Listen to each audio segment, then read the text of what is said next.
সন্ধ্যার পর থেকে নিয়ে শুক্রবার সন্ধ্যার আগ পর্যন্ত এই 24 ঘন্টা সময় দুরূদ পাঠের জন্য নির্দেশ করেছেন এবং বলেছেন, কারণ সালাতুকুম মারুদাতুন আলাইয়া, তোমরা যে দুরূদ পড়ো আল্লাহর ফেরেশতারা সেটা আমার সামনে পেশ করে এবং বলে অমুক জায়গা থেকে আপনি সুবর্ণচর থেকে করছেন।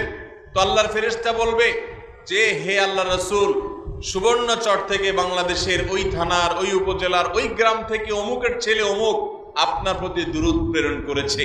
নবীজি সাল্লাল্লাহু আলাইহি ওয়াসাল্লামের কাছে সেটা উপস্থাপন করা হবে। অতএব আমরা এই জুমার রাতের আমলটা করব তো ইনশাআল্লাহ।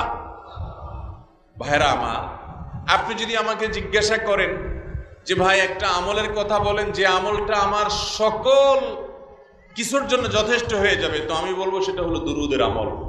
নবী সাল্লাল্লাহু আলাইহি ওয়াসাল্লাম বলেছেন, যে ব্যক্তি দুরূদকে নিয়মিত পড়বে, আঁকড়ে ধরবে, যত বড়